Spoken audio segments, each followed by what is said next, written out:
ಅಭಿಷಿಕ್ತ ಸಾಮ್ರಾಟನಾದನು ಆರ್ಯಾವರ್ತಕ್ಕೆ ನೀನೊಬ್ಬ ಸಾಮ್ರಾಟ ಚಕ್ರವರ್ತಿ ಎಂದು ಗುರುತಿಸಿದವು. ಅಖಂಡ ಆರ್ಯಾವರ್ತದ ಸಾಮಂತರುಗಳೆಲ್ಲ ಹಸ್ತಿನೆಯ ರಾಜಸಭೆಗೆ ಬಂದು ತಮ್ಮ ಕಪ್ಪ ಕಾಣಿಕೆಯನ್ನು ಸಲ್ಲಿಸಿ ನಿನ್ನ ಪಾಲಕ್ಕೆ ಮುಡಿಯುವಾಗ ಸರತಿಯ ಸಾಲಿನಲ್ಲಿ ನಿಂತು ದಿನವೂ ಒಂದು ಮುಡಿಯುತ್ತಿರುವಾಗ ಅವರ ಮುತ್ತು ರತ್ನದಿಂದ ಖಚಿತವಾದಂತಹ ಆ ಮುಕುಟ ನಿನ್ನ ಕಾಲಿನಲ್ಲಿ ದೇವರ ಮೂರ್ತಿಗೆ ಎತ್ತುವ ನೀರಾಂಜನವೋ ಎನ್ನುವಂತೆ ವಾಸವಾಗುತ್ತಿತ್ತು ನಮಗೆಲ್ಲ. ಅಂತಹ ವೈಭವವನ್ನ ಕಂಡಂತಹ ಹಸ್ತಿನಾವತಿಯ ಹೆಚ್ಚೇನು ಇಂದ್ರನ ಅಮರಾವತಿಗಿಂತ ಮಿಗಿಲೆನಿಸುವ ಹಸ್ತಿನಾವತಿ ಆವತ್ತು ಆಡಿದುಂಟಲ್ವ ಪ್ರಭು. ಸುರಪನ ಸಮಯ ನಿಂದಿಸಿತು ಎನ್ನುವುದಾಗಿ ಕೃಷ್ಣ ಸಂಧಾನಕ್ಕೆ ಬಂದಾಗ ಅಂತಹ ಹಸ್ತಿನಾವತಿ ಇವತ್ತು ದಟ್ಟ ದಾರಿದ್ರ್ಯಕ್ಕೆ ಬಂತೆ ಪ್ರಭು. ನಿನ್ನ 99 ಮಂದಿ ಸೋದರರನ್ನೂ ಕಳೆದುಕೊಳ್ಳಿ, ತಂಗಿ ದುಶ್ಯಲೆ ವಿಧವೆಯಾಗ ನಿನ್ನವರನ್ನೆಲ್ಲ ಕಳೆದುಕೊಳ್ಳಿ, ರಣಕ್ಕೆ ಬೆನ್ನು ಹಾಕಿ ರಣಕ್ಕೆ ಬೆದರಿಗೂ ಹೋಗುತ್ತಿರುವೆಯಾ ಎನ್ನುವಂತೆ ಭಾಸವಾಗುತ್ತಾರೆ. ಕ್ಷಣದ ನುಡಿಗಳೆಲ್ಲ ಅಡಗಿ ಹೋಯಿತು.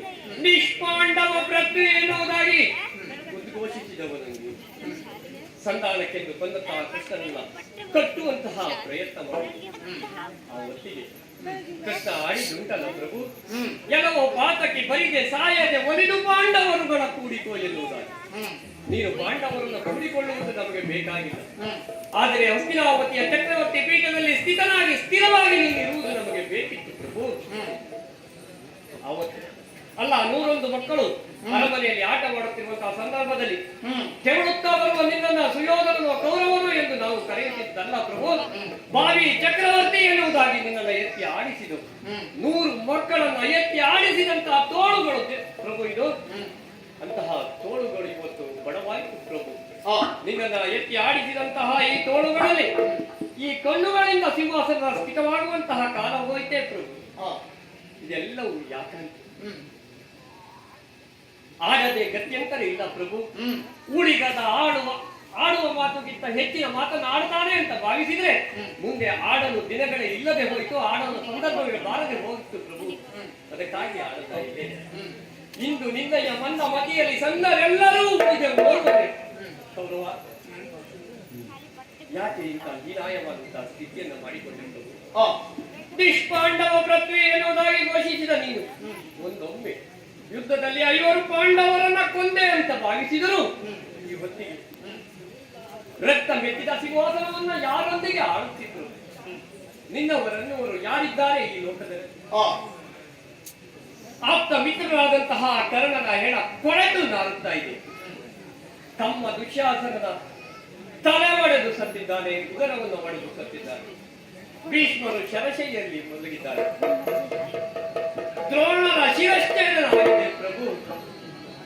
ಯಾರು ಇಲ್ಲದ ಈ ಅನಾಥ ಸ್ಥಿತಿಯಲ್ಲಿ ಸಿಂಹಾಸನ ಬೇಕೆಂದು ಛಲವನ್ನೇ ಮುಂದಿರಿಸಿ ಪಾಂಡವರಿಗೆ ಸೂಜಿಯ ಮನೆ ಊರುವಷ್ಟು ಸ್ಥಳವನ್ನ ಸಾಮದಿಂದ ಕೊಡಲಾರೆ ಎಂದು ನೀವು ಹೇಳಿದರು. ಅಲ್ಲ, ಕೃಷ್ಣನಿಗೆ ದುರವೀಳ್ಯವನ್ನ ಕೊಟ್ಟಾಗ ಭಾವಿಸಬೇಕಿತ್ತು. ನೀನೊಂದು ಬೋಧನೆಯನ್ನ ಮಾಡಿದ್ದು ಕೃಷ್ಣನ ಜೊತೆಯಾಗಿ ಬಂದಂತಹ ಮಹಾಮುನಿಗಳಾದಂತಹ ಕಣ್ವರು ಭರತ ವಂಶಕ್ಕೆ ಹೆಣ್ಣನ್ನು ಕೊಟ್ಟು ನಿಮ್ಮ ವಂಶವಲ್ಲರಿಯನ್ನ ಪಲ್ಲವಿಸುವುದಕ್ಕೆ ಬೇಕಾದಂತಹ ಕಣ್ವರು 21 ಬಾರಿ ಭೂಪ್ರದಕ್ಷಿಣೆ ಮಾಡಿ ದುಷ್ಟಕ್ಷತ್ರಿಯರ ನಾಶ ಮಾಡಿದಂತಹ ಭಾರ್ಗವರಾಮರು ನಿನಗೆ ಶಾಪವನ್ನೇ ಕೊಟ್ಟಂತಹ ಮೈತ್ರೇಯರು ಆಡಿದ್ದುಂಟು, ಬೋಧನೆ ಮಾಡಿದ್ದುಂಟು. ಬೇಡ ಕೌರವ, ಕುಲಕ್ಷಯಕ್ಕೋ ವಂಶನಾಶಕ್ಕೋ ವರ್ಣ ಸಂಕಟಕ್ಕೋ ಕಾರಣವಾಗುವಂತಹ ಯುದ್ಧಕ್ಕೆ ನೀ ಮನ ಮಾಡಬೇಡ ಎನ್ನುವುದು ಯಾವುದನ್ನು ಕೇಳದೆ ಬಂಗಾರದ ಹರಿವಾಣದಲ್ಲಿ ದುರವೀಣೆಯನ್ನ ಕೊಟ್ಟೆಯಲ್ಲ ಪ್ರಭು.